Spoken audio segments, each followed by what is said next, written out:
Hi, welcome to my channel. This is the Clip Studio Tips of the Month. Today I'm going to talk about reflections.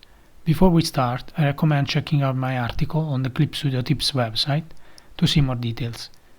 Link in the description. Let's begin. Adding reflection to your illustration can be the touch you need to give a stunning look to your illustrations, but can be quite challenging sometimes. In order to make a reliable and visually appealing reflection, we need to start from the basics. First of all, let's see how to mirror an image starting from a basic shape. In this drawing you need to pay attention to three things. You need to trace a line that is perpendicular in perspective to the mirror line.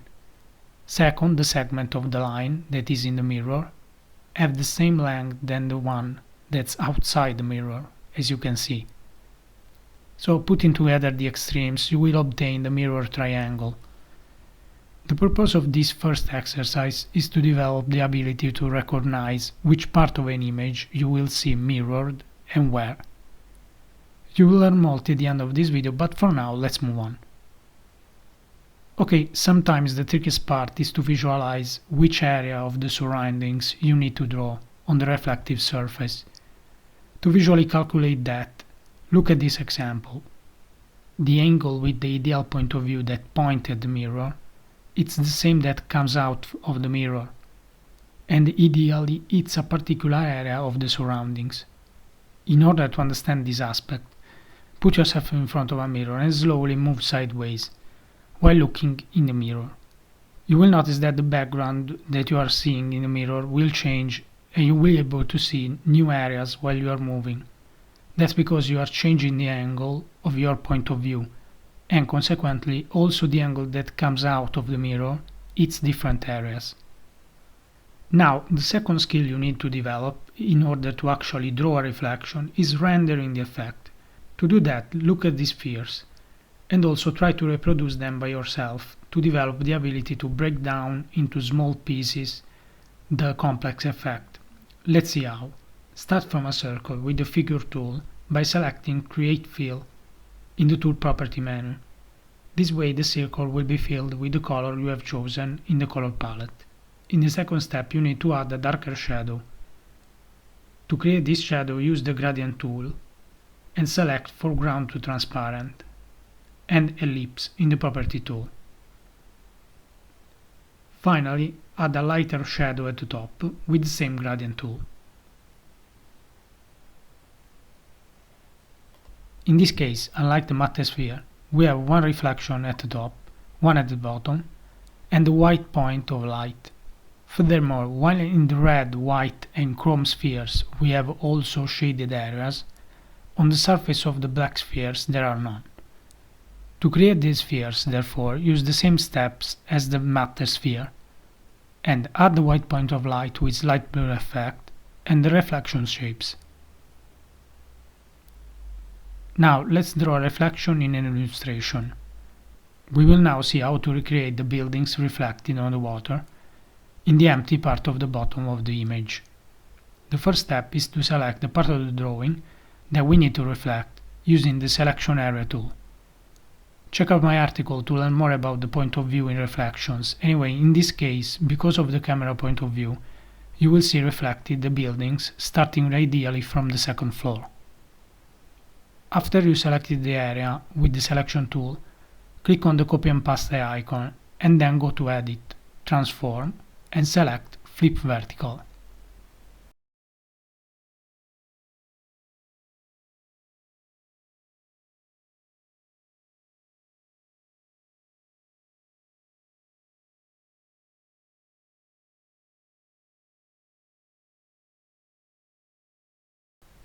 Now you need to create a layer above the reflected area and fill the layer with the same color of the sky, and then set the blending mode to lighten and lower the opacity. This step is important because the water is like a mirror and it's transparent, so it will reflect everything, also the color of the sky.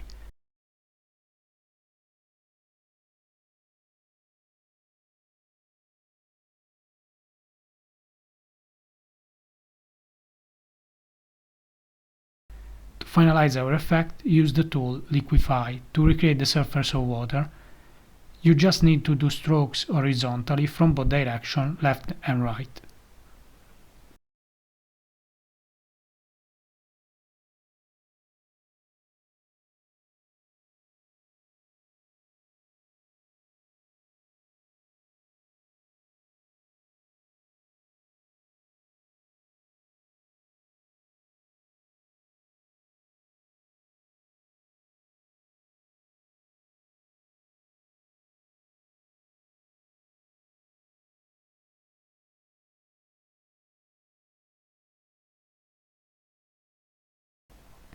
In the next image, I want to show you another type of reflection on a different material.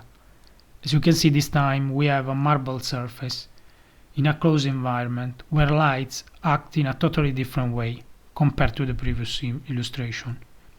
Furthermore, the reflection will involve three different areas of the drawing: the two sides and the wall in the background. I suggest considering these three parts separately. First, select the area at the left side of the drawing with the selection tool. Copy and paste and flip vertical.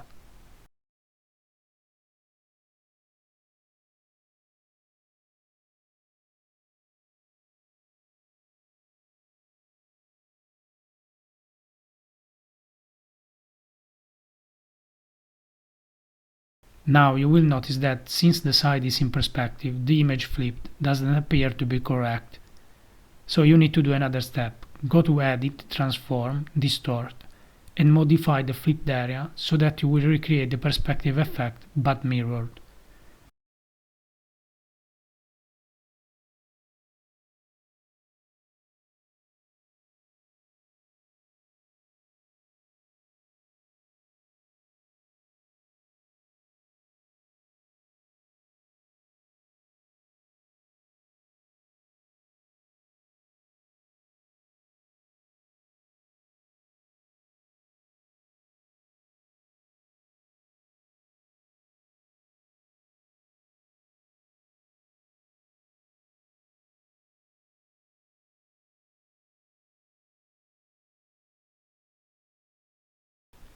At this point you will have all the three areas of the drawing perfectly mirrored. Go to the layer type and select Lighten. This because we want only the light to be reflected. Now go to Filter, Blur, Gaussian Blur. You need to add blur because of the material. In fact, we have seen in the previous illustration that water acts like a mirror, and in that case you didn't have to add blur. But in this case marble is different.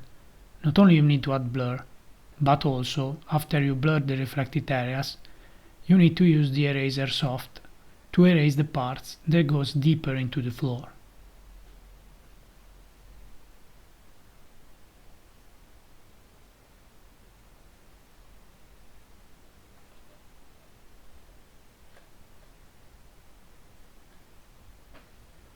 As you can see, the reflection on the marble's floor gives a great touch to the entire illustration. Drawing a reflective surface can be a challenging task, but it can give a spectacular effect to our illustrations. The most important thing to draw an effective reflex is the awareness behind that effect. The more you know about how a reflection is generated in reality, the better will be the visual result you can achieve in your drawings. I hope this video and my article guided you through this process. Keep experimenting by yourself, watching reflections in reality around you, and try to reproduce them.